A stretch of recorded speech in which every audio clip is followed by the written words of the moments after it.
loud. We've got 2 in the Zoom room and 2 in this room, which I believe is your quorum. Yes, it is.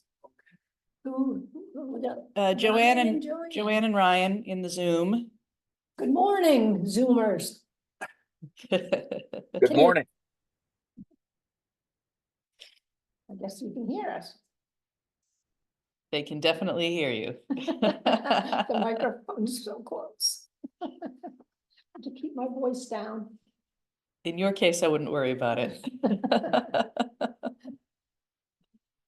All right, let's call this regular meeting of the MSRAC to order at 9:03.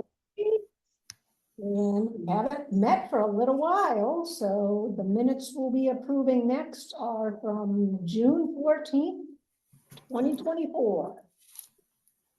Everybody got a chance to read those minutes? I did. I have a comment. Can you hear me? Yes, we can hear you, Joanne. Oh, okay. Under 5A, under Tara Pan-Gesick, the 4th sentence down, she is also waiting on, she is reasonably optimistic. I think somebody just forgot to delete a couple of words. Oh, well, somebody would be me. So whatever it is, I'll go back and find it. Yeah, I see that. Steve noticed the same thing. I bang those things out pretty fast after we have the meetings. So. Yeah, you just changed your name. You just changed your reasoning from reasonable to waiting. That's all. Oh, That's all I found. I shall correct. Any other corrections? No, looks good.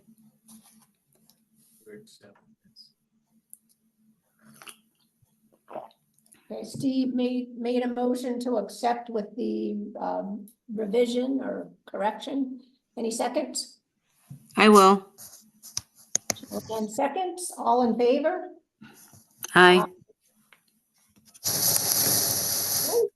Then we can move on to item 3, correspondence. No correspondence, which wouldn't fit under an agenda item. Okay. Item 4, citizens' comments. There are no citizens in the live room. Nor in the Zoom Nor room. in the Zoom room. So we can move on to number 5, committee business. Connecticut ECD, Community Investment Fund Grant Application. So that is supposed to be announced on or around September 30th. So we are in that same holding pattern. I did see State Senator Gordon. Well, I saw both of them. I saw Gordon and Flexer last week or the week before. Last week at the ribbon cutting for the welding facility. So I sort of dropped a note in both of their ears and followed up with an email. Because what happens is, as I've mentioned before, the expectation on that grant is that your elected representatives will directly lobby, but it's opaque to me on my side when and where they're supposed to do that. The meeting dates that get published are the meeting dates that essentially they make their announcements. So those are not the opportunities. Took me, one cycle to figure that one out. They are definitely both aware of those things. What State Senator Gordon was telling me is that everybody is in such a fuffle over these electric rate boosts that it's eating everybody's headspace over there. But neither of our state senators have forgotten us. I'm pretty sure DECD hasn't forgotten us because I talk to them all the time about various things. And I was pretty salty, as you guys know, the last time I did have a call, which Gordon set up with DECD, sort of saying, this money is supposed to go into these 65, 68, whatever towns. You've identified these towns as eligible and in need of support. And yet I do not see anybody from this region on this board that makes these decisions. That's a problem. If you want to describe this as building equity, there's more than one way to build equity. And, representation by population is one of them, not just, demographic or income or, cities versus suburbs.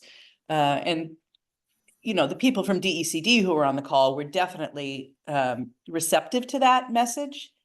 They are not themselves on the board, but I am reasonably sure that they are communicating their thoughts and priorities to the board as well. So, same as before, I'm cautiously optimistic until I find out one way or the other.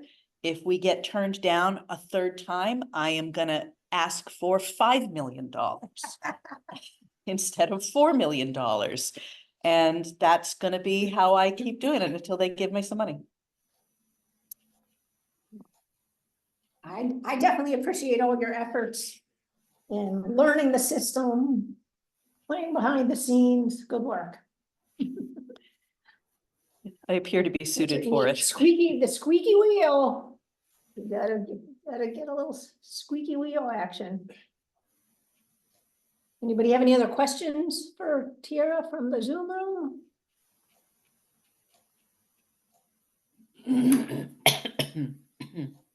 Well, thanks for that update. So let's move on to 65 Main Street workshops. So the last of the public workshops is this month, on Wednesday, the 25th. They've been the fourth Wednesday for a while now. We're gonna move back over to the library. We're gonna do a big rah-rah send-off, slideshow, and all of the partners will get a little piece of talking about, how they're gonna continue on. We've got a really good story to tell now. By the time we get there, I hope for the exterior painting to have been started at the building so we can have some new updated slides. That the contract's going to be awarded for it on Tuesday at the selectmen's meeting to a local contractor, which is great. I've already been up to, actually the same day I was up doing to attend the ribbon cutting for the welding facility. I had been there very early in the morning as a guest lecturer at the business and marketing concentration class. They are kicking off that capstone project as we had planned. And we had talked about spring of 25. The new business concentration teacher, she's raring to go. So I'm hoping that they're going to have some product that we can include in that little slideshow, like here's the progress we've already made. But we're going to play to their strengths, influencer videos, documenting the history of the property, the progress with the grants, so that we can, even as my work on it moves to writing the master plan, still have some motion forward with keeping it in front of people's eyes in a community sense. The other thing on that, and should thank on the record Dan Bennett from Thompson Business Association for setting this up. He set up some calls with the Connecticut office of the Small Business Administration, just sort of on a whim. So there's a few things that are coming out of that. On the TBA side, they're going to do some sort of introductory webinars starting in October that we're technically the host of, but they're on Zoom. So, who's the host really? But also a live sort of business resource fair in the spring that will pull in the Connecticut, Massachusetts, and Rhode Island chapters. We're going to tie it into the stuff we're doing at the school. But as a part of that, the SBA folks connected me to the Connecticut Small Business Development Center, which is run out of Yukon, to do advisory work on how the business structure of the facility will eventually work, because, that's a deficit I have. The land use, getting the building done, that stuff's easy for me. But the actual creation of the business plan from which we flow into a functioning facility, that's outside my bailiwick. So I've already had one intake call with them. I've got another call set up with an advisor next week. I've done a very rudimentary, you have to file a rudimentary business plan with them. So I did that. And that's just so they can advise you on how to tighten that up. So all that stuff is definitely moving forward. And of course, the SIF grant potentially, hopefully moves the rest of the renovation forward. And the congressional appropriation, once that is signed off on and confirmed, would also do that and accommodate for the site work. I mean, who knows what'll happen with that appropriation? In theory, once Congressman Courtney passes it up, it's in that bill, but you could get it reduced, you could get the amount. In a contentious environment, it could be reduced to nothing. Somebody was saying to me, it might have been one of Courtney's aides, that nobody likes to be the bad guy in an election year on things like that. So that could work in our favor as to getting it to sort of slide through and without amendment, but I don't really know. So it's another process that's kind of opaque to me once it goes on in the world. Here, may I ask a question real quick? What is the part that you said you had the deficit on? Did you refer to the business plan, or which part? Yeah, my personal experience, right? My strong suit is not creating business plans. I am not a small business owner. I am not an entrepreneur. I can follow a template. I've got plenty of grant applications I've written with narratives. But some of the finer points that would be put together by somebody with that kind of direct experience, I'm shooting in the dark. So that's why I'm really pleased to have made this connection, thanks to Dan, with the Small Business Development Center, because that's their entire mission, is to help put these things in motion. That sounds great, and Dan does an excellent job. I need to speak with him more in the future, but in terms of the financials is usually one of the main parts of that. The narrative part, like you said, you do that anyway in the grant, so there's some similarities and overlap there. Anyway, if you ever need any basic advice on that stuff, I may be able to point you in a few directions, but it's been a few years since I've written a business plan, but I've written a few in my day. Thank you very much, sir. And obviously you should all be going to the workshop on the 25th. Oh, Janet, I know you're not available. Might be able to do it on Zoom, I realize. It all depends. I'm gonna be traveling to Maine that day, so if I arrive in time and can unpack my groceries, I might be able to be on Zoom. Excellent. And yes, Joanne, I'll order from Thompson House of Pizza this time. Gotta spread the wealth around, come on. No, Joanne gives me a hard time, a good-willed hard time, because I always, when I do the meetings, I go and I buy the snacks over at Price Chopper, and then on the way back, I just stop at Riverside because it's on my way by, so I stop and I ordered it. But it's not on your way by now. Yes, it is. Well, you have a detour to take. Well, it's a small detour. Yeah, okay.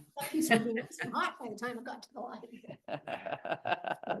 Main Street Grill. Wait, actually the painting bids, did you get a couple or just one, or? This time we got 5. Wow. So the first go round, we only got 1. And even after Santos and I tried to negotiate with them, they never came down within our budget. So we reissued. Actually, that first guy bid again, and he sent in the same, like, even after I told him, we're reissuing this because we need to. We can't afford you. Because we can't afford you. I don't think he changed his bid at all, but whatever. Yeah, we got 5. 2 of them were local, and both of those were under budget. Excellent. They were within like $2,000 of each other. And then 3 from out of they were all in state, I think, but 3 out of this immediate region that were increasingly outrageous. Right. No, that's good. If you got 2 within 2,000, that's a good, that means realistic prices. Yeah, and I made it very clear because I talked to both of the locals, including the one guy who bid twice. We're very clear that prevailing wage needs to apply. The one who eventually won the bid, who was also the low bidder, has gone out of her way to make sure she understands prevailing wage. Like, so she was really proactive on it. So I was very pleased that she was the low bidder, although I would have also been perfectly happy with the other But knowing that she went out of her way to get herself up to speed on that, I'm glad I'm able to sort of reward that with a contract. Good. And they should start this month unless suddenly we get the rains we haven't gotten for the last month and a half. This would be great painting, whether the wood would be so dry.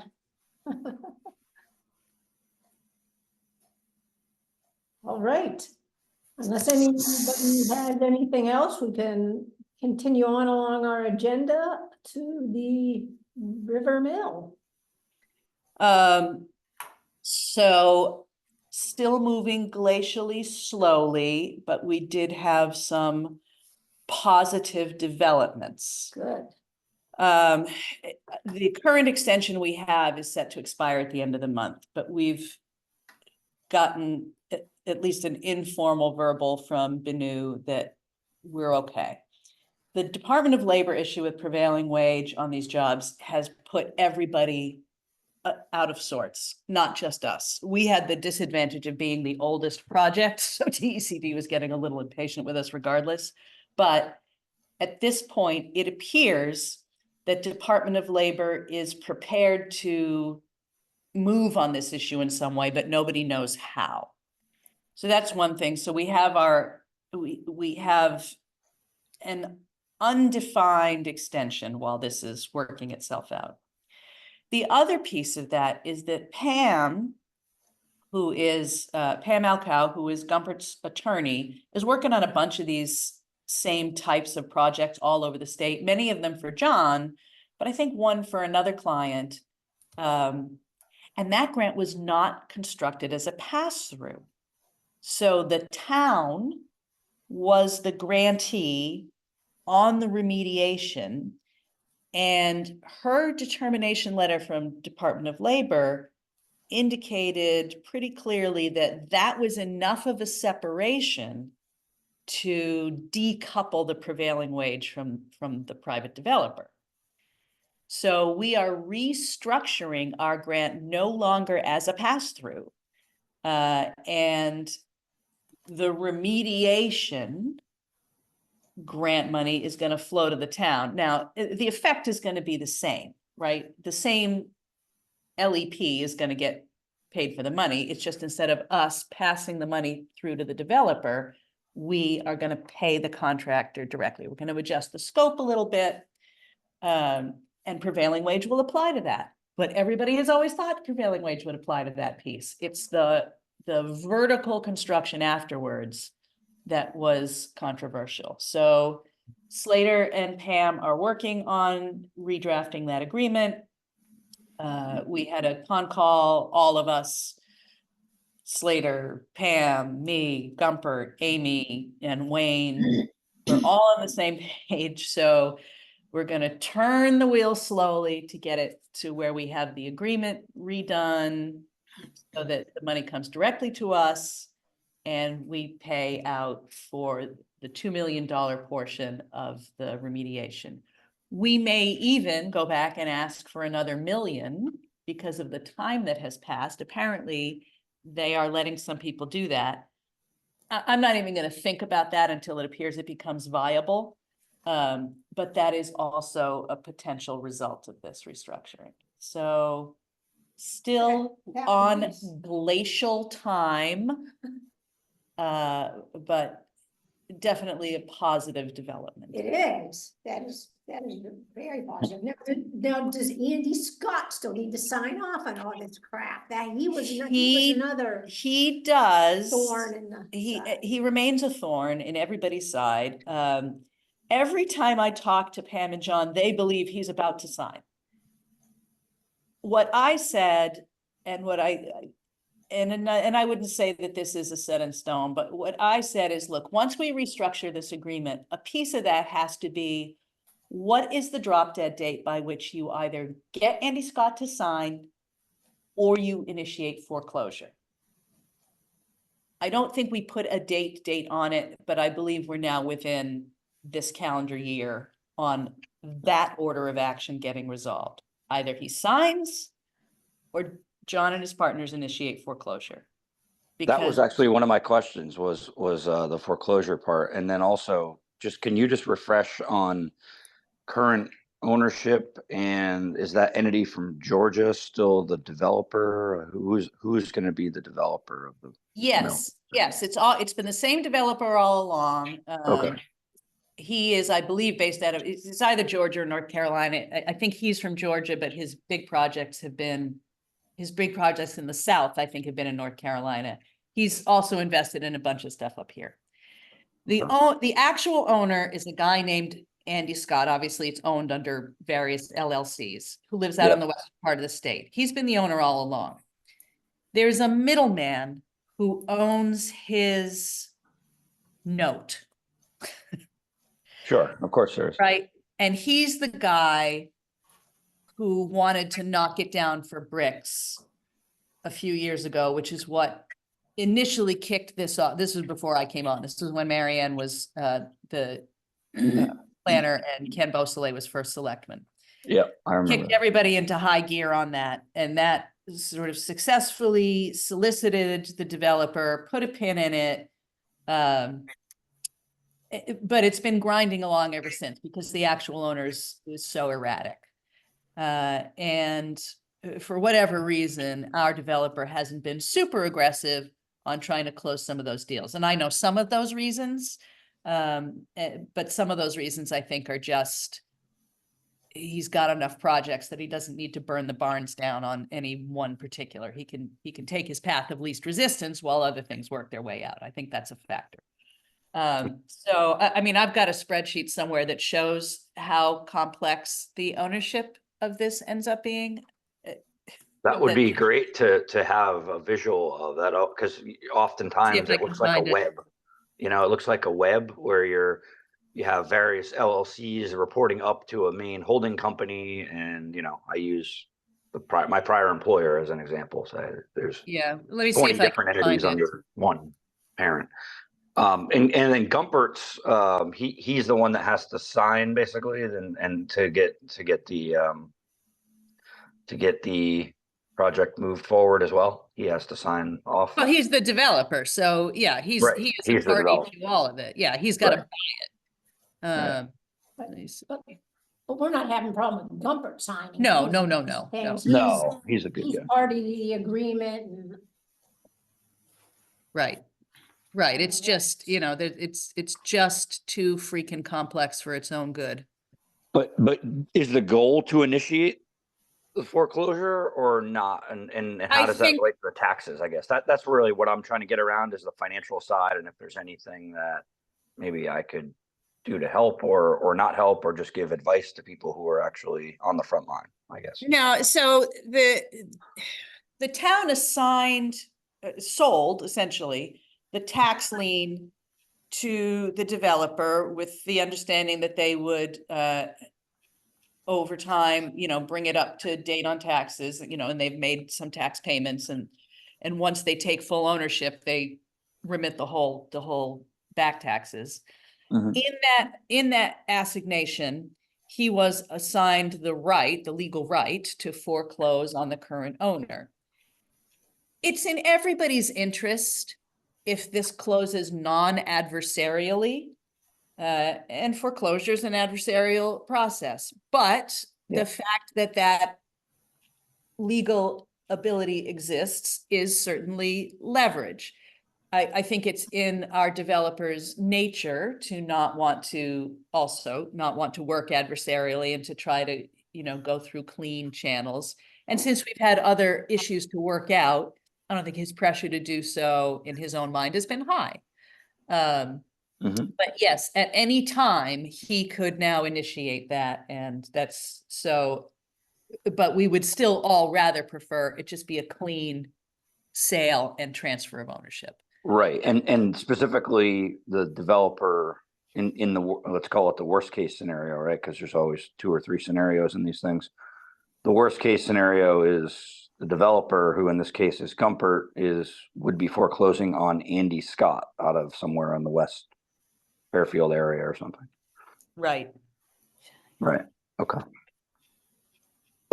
I hadn't thought about this in a while, so I wanted to make sure that I had the basic facts right as I think about this. Thank you. Hi, Bernie. Glad to see you made it in. Hi, Hi, Bernie. hi there. Couple minutes late, sorry. That's okay. It's a different time zone in Vermont. Yeah, all in my brain.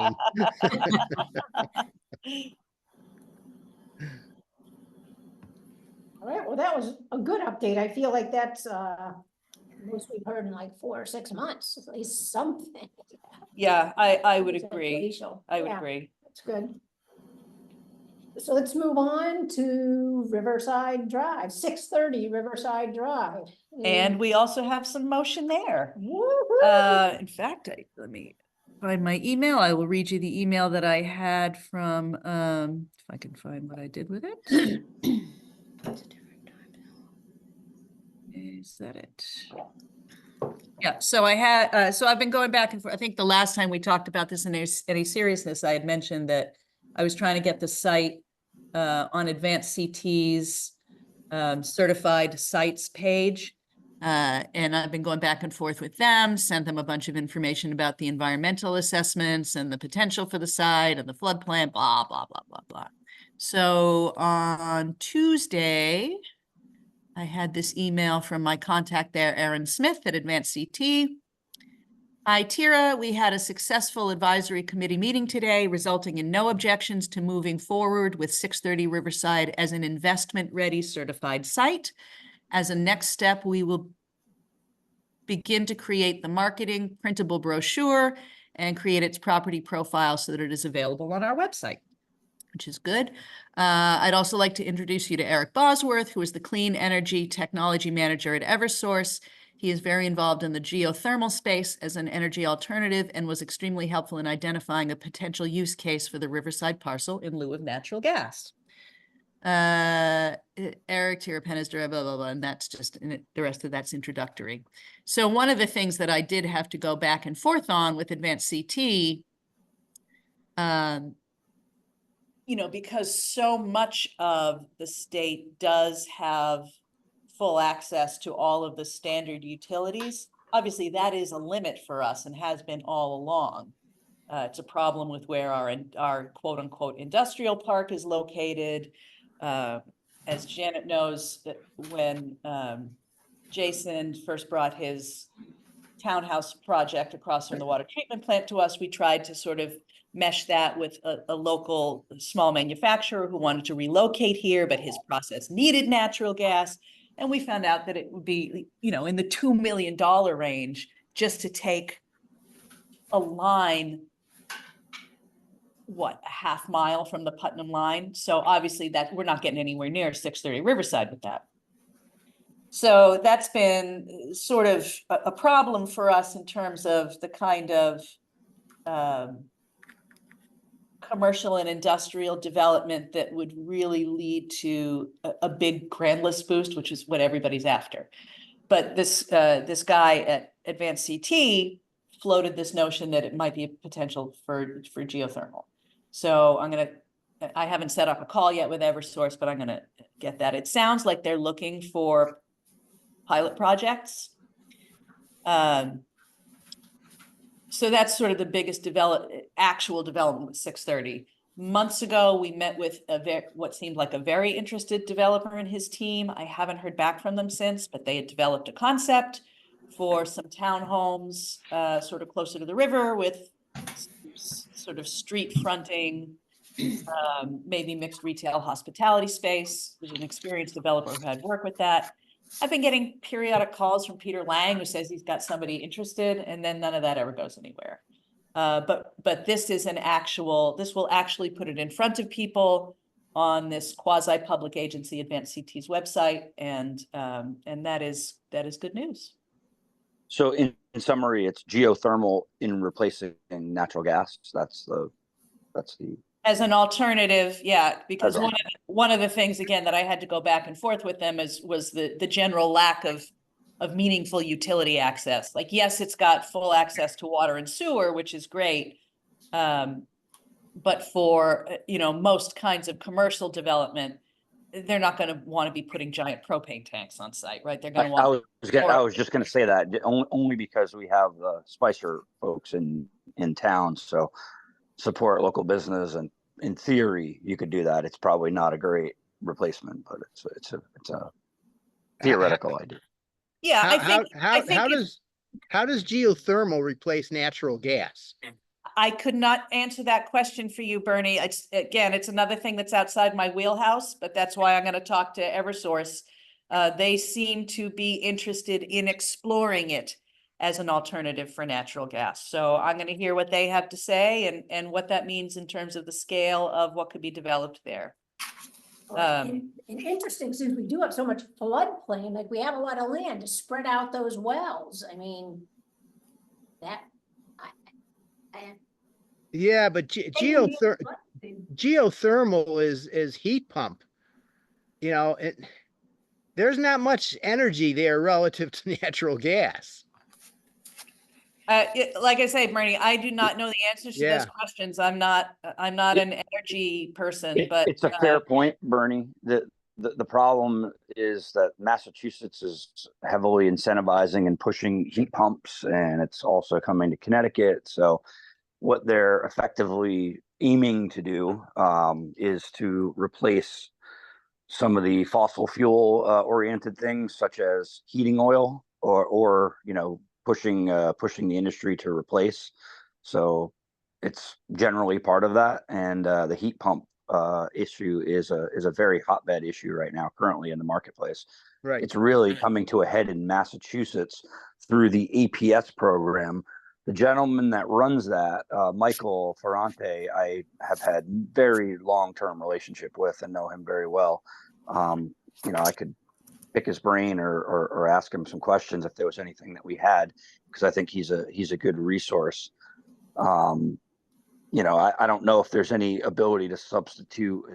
It's probably a bit of a stretch, but we could theoretically, if there was a need for energy demand, use a heating oil type substance, but it's not really a replacement for natural gas. That's not a great segue, and it's certainly not cheaper. But in theory, you could blend some biodiesel and create what the utilities do as a backup is that they do actually that, and they require it at public buildings such as schools or other areas where they'll have heating oil as a backup source, and then oftentimes they'll blend it in with bio to reduce the cost a little bit. But again, it's a backup system, not intended to be the frontline system. Almost every plant and facility uses natural gas. It's cheaper and more efficient, and we all probably know that and the reasons behind it. So if that helps anybody, then that's some basic 101 stuff on that topic.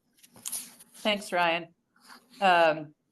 Yeah, I mean, if you want to sort of get into where Thompson has been structurally behind.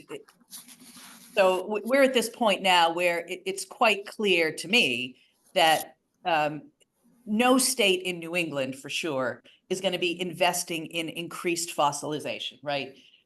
But Thompson never rode the prior wave. And now the other technologies are at beginning stages. So, the choice, even if we don't sort of fully understand some of these, right, it is to get to understand them and try not to miss the next wave, right? Because choices that were made 40, 50 years ago cascade well into the future beyond what can be anticipated. And that's where we are now, right? We decided to zone for an industrial park. It's an industrial park with no access to anything that an industrial tenant would need. Except a rail line, right? That's it. That's why it got located there, but doesn't have sewer, could eventually have sewer at high cost, doesn't have public water, could have public water at high cost, and has no energy utility access. So, we have to do our job now to project out so that we don't get behind the curve again.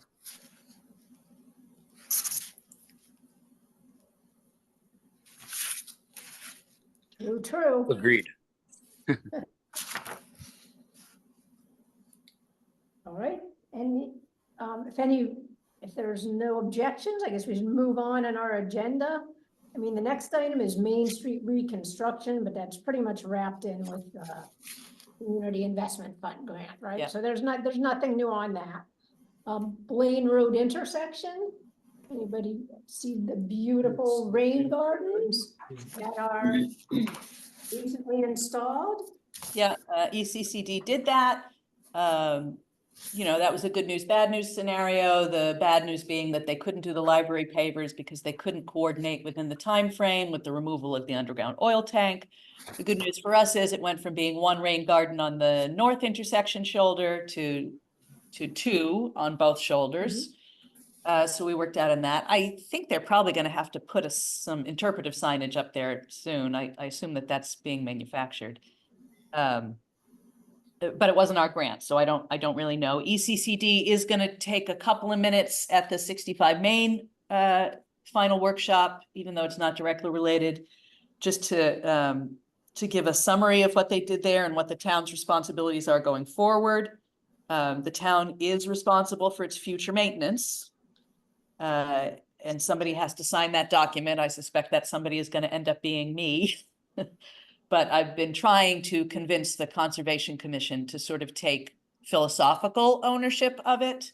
It doesn't mean they have to go out there and personally weed it themselves every day, but to look at it as a stewardship mechanism similar to the way the Trails Committee manages the trails. Technically, it's CT Deep's job, but the local committees are the ones who do sort of the quotidian clearing of brush. This is a much smaller project than trails, so just scheduling the occasional workday with volunteers should be within their capability as a commission. Weeding and mulching. Weeding and mulching, yeah, it's not, You can this park is right not there. major. Don't have to carry your shovel into the woods or your chainsaw into the woods like the Trail Committee. Yeah, this is not major maintenance. I think that although Amy and Joe have been great and, supported it going in, I think that there is still sort of a philosophical gap between understanding low impact development as infrastructure as opposed to ornamental and extra. So I think we could do some more work, maybe following the presentation at 65 Main, to make that clear that this is infrastructure. It's just infrastructure that isn't made of concrete and asphalt. Right.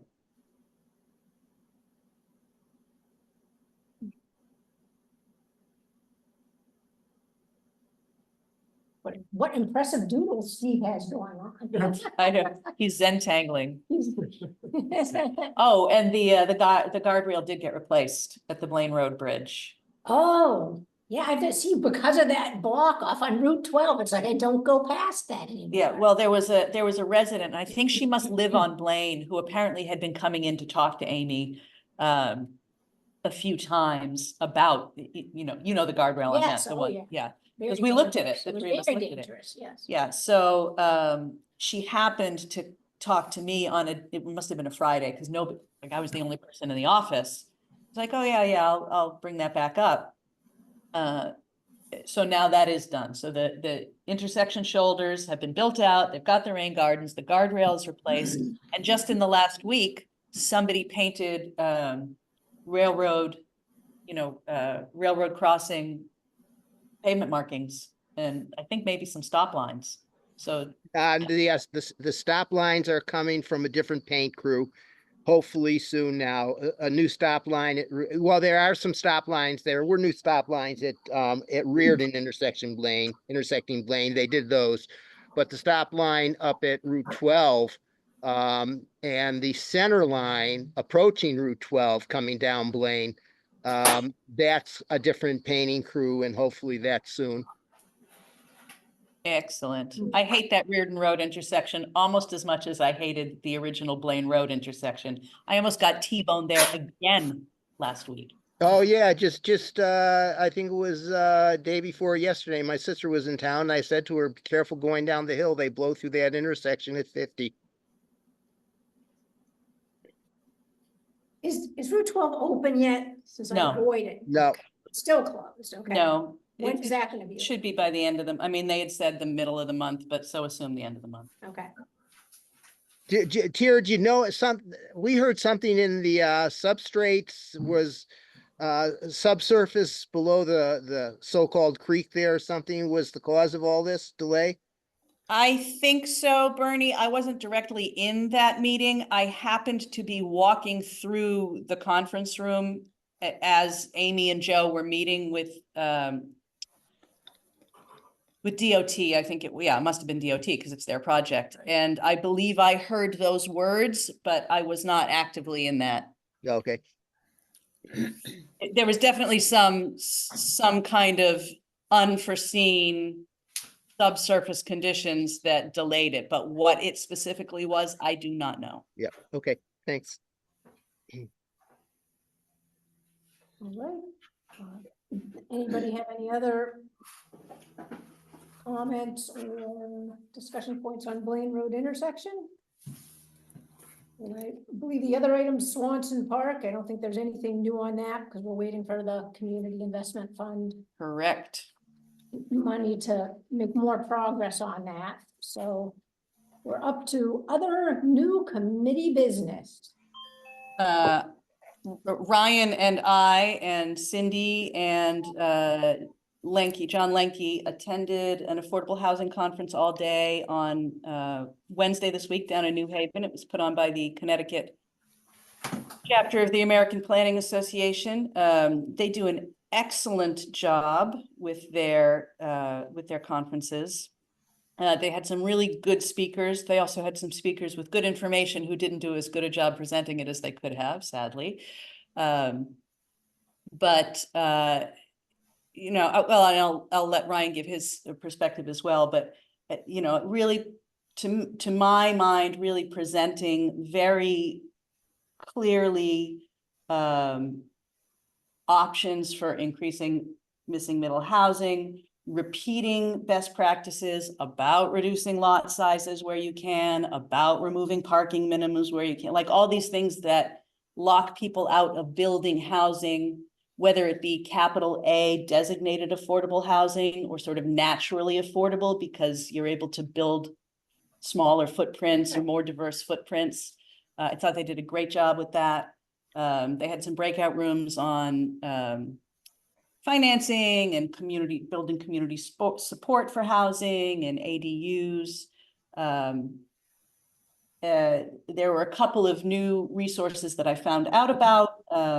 Department of Housing apparently has a new technical assistance program for people who want to work on their affordable housing plans, either developing them or implementing them. I may reach out to them to see, you know, what they have available. Obviously, we have an affordable housing plan because I worked on it with Guskowski a couple of years ago. That leads into the other resource so the state has started to put scorecards out. And they did a webinar yesterday that I was not able to attend, but I logged on to whichever webpage it's living on at the state level. They did them for Tolland and Windham counties yesterday. Good news, bad news situation. Which would you prefer, the good news or the bad news for Thompson first? The bad news. The bad news is we got a 53.5 out of 100 on our affordable housing plan score. Yes, that's the written plan. The written plan. This is just assessing the plans. the Has nothing to plan. do with the inventory itself. Oh, This is okay. just the plans. Just the plan. Okay, gotcha. Okay, bad news is we've got a 53.5 out of 100. What's the good news? We had the highest score in Windham County. And there's a good reason for that, which Yeah. segues into my takeaway from that conference as well, is that we are the most affordable region in Northeast Connecticut. We do not have a housing crisis here. There is a massive housing crisis in the United States and in the other side of the state in New Haven and Fairfield County, which was greatly illustrated by a slide, which I will be happy to share with this group. And, you know, as we're all in and around real estate here, it's very important to point that out because we, as in the eastern part of the state, east of the Connecticut River, only have 27 units in terms of deficit. That was done by the excellent work of this at this conference. So it's a great slide that illustrates that. And with these excellent projects like the Mill Project, St. Joe's, and maybe others that are to follow, we as Thompson will be doing our part. Now, I personally had experienced the housing issues in Fairfield because I had to basically live out there for about a year and a half. And the housing was so expensive that with a multi six-figure salary that I had, I was still not comfortable getting an apartment and having my house and businesses and other interests that I have. But with that said, there is a crisis, but it's all coming from the other side of the state, New Haven, Bridgeport, etc., which is very logical, right? Because that's where the population density is. That's where the homes cost, $2 million versus about 300 or so on the average here. So it's all very logical if you think about where So if things you are. want to share that slide, Ryan, that's fine. Now, Ryan and I have slightly different takeaways from this, where we agree, because you cannot deny, is that the lack of housing is significantly more acute in Fairfield and New Haven counties. They had broken down the state into regions, and they have estimates of how much quote unquote missing housing there is per region. And both of those areas, Fairfield and New Haven counties, I think it was around 37,000 missing units in each of those counties.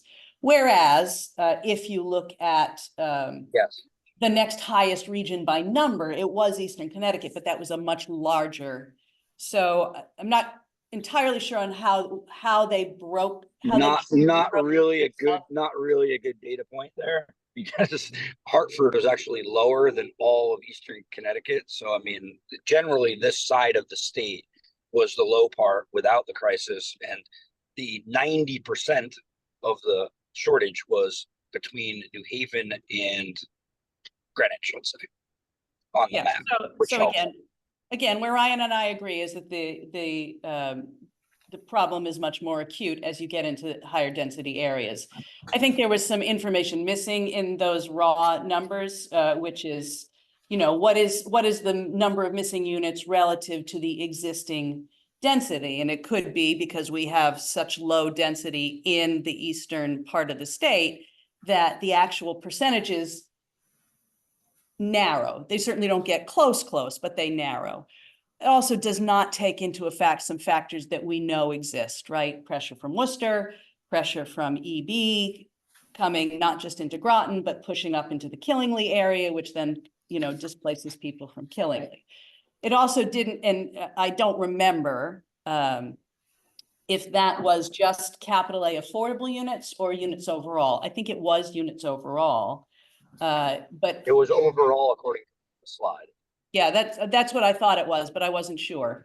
It also does not take into account the fact that we are not at our capital A affordable housing threshold to remove all vulnerability to the 830G process, right? Which again is an adversarial process that makes everybody anxious for some reasons that are good and for some reasons that are bad, by which any developer who comes in and proposes a certain percentage of affordable units under 830G doesn't even have to get the locality's permission, essentially. Like, they go through the process, it's pro forma, but you essentially can't deny them.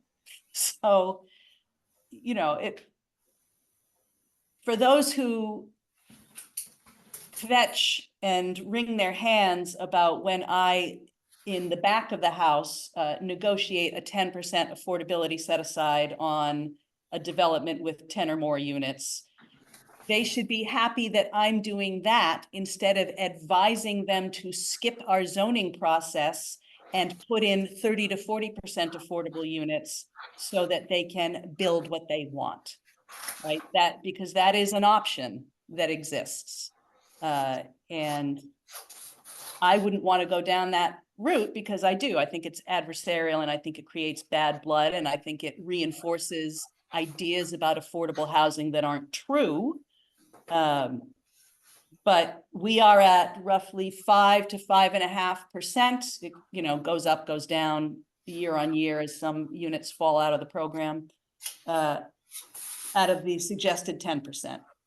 So that was not accounted for in that slide, which communities were at or near their threshold.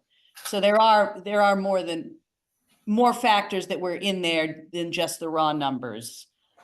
We don't have to do as much work as Fairfield, for sure, but we still have work to do. We should just be happy that we have a lower ceiling to reach. Actually, this is so, what is so relevant to the I'm not sure if conversation. you can hear me because I'm on the other side of the town. You are clipping out a little bit now, Ryan, but Janet was about to bring, so let Janet go, and then maybe you'll be in a better reception spot. Actually, what's highly relevant is at our June meeting, when Joanne talked about her personal experience. It's right in the minutes, the June meeting, with her personal experiences of people finding difficulty to find smaller and more affordable houses when they want to downsize, so. You know, Right. go to all the seminars you want, here's some real. Yeah, down to earth and real Joanne, if you estate. want to share that perspective again, I think that's valuable at this particular moment. Well, I did in fact write a letter to the committee at everyone's request back in, when was that, June? I think so. Yeah, so I'm on record. It was a pretty long letter, but it pretty much just to summarize, it pretty much says what I had said 2 months ago about the housing, and the prices of housing is just through the roof. We mentioned the condos that are up around the corner from the mill. They came on the market at 400,000. Now they're down to 350, and actually one just closed. So seems to be that condos are selling for 350 in Thompson. So, Are you talking the condos on the curve? yep, Buckley Hill. Yeah. Yep, 350. So, it's a reality. I mean, the threshold of properties now in the town is you can't find anything under 300. So, That's actually false, number one. And I did receive your letter to the commission, which I am not only on, but I'm also a secretary of. And I thought that it was very vague, and I did not think that it addressed the actual problem and how we got here. I think that the country itself is going through a real estate issue driven by a 500 basis point increase in rates. And if you are following the market, which I assume you do because you work in real estate, then you would know that the Federal Reserve's next move is to cut. And bond markets have been signaling that now for the last few months. And that has been part of the reason that the stock market is selling off, which also tends to follow prices. We enjoy the best and lowest prices in Northeast Connecticut, and we continue to. And we were at unsustainably low levels before the pandemic, which I argued and fought with many people on. And then prices adjust a little higher, but they're still 5 times lower than the majority of the rest of the state. So there are units available in areas such as the Quinnebog Park. There's also units that come up from time to time because I scout real estate, drive around this town as much as anybody. And there are units available for under 300,000. So it's actually not correct. Whether or not they're on your MLS system is maybe another point. But I think that you need to maybe tighten up your stuff a little bit and take a fresh look at the markets, and not just generalize it to Thompson, but generally in Northeast Connecticut and Quiet Corner, which are the best comps for that. And then maybe come up with a little bit more of a fact-based argument, and then include things like the stats that come out from the country and compare it to the national, compare it to other parts of the state. Look at housing starts, look at home sales, look at the declines that we've seen in that, look at how prices are starting to come in. You know, looking at it from a very generic angle is not something that I do. I worked on Wall Street. I got beaten up by the best of the best. I understand this stuff. I think you should read things like Ivy Zellman and things that are very high level publications that talk about the real estate market, and then come up with conclusions for our local market and think about how those things all interact with each other, because we do not live in a little bubble here as much as we'd like to. but it is the last green valley, and we don't want population density all over the town either. So we have a lot of things to grapple with. My closing is that it's a business crisis because we don't have enough business in town. We have a 97% tax base from residential and 3% from business. If you want a crisis, there's your crisis. So that's all I got. So if I can take a moment to extrapolate where Joanne's specific concern is, and as you know, I'm originally from Massachusetts, right? So I am from a higher value market. I would agree, I think factually there is no denying that our local real estate market is underpriced regionally. And this is, I think, where Joanne, who works on the ground, dealing with actual human beings looking for housing, is the people who already live here, who are already based here, are getting priced out because historically, we've been so disadvantaged that our prices have been artificially suppressed. Now, as the region becomes more desirable, it does start to escalate, right? Still a bargain. Everybody, I've been saying this for years.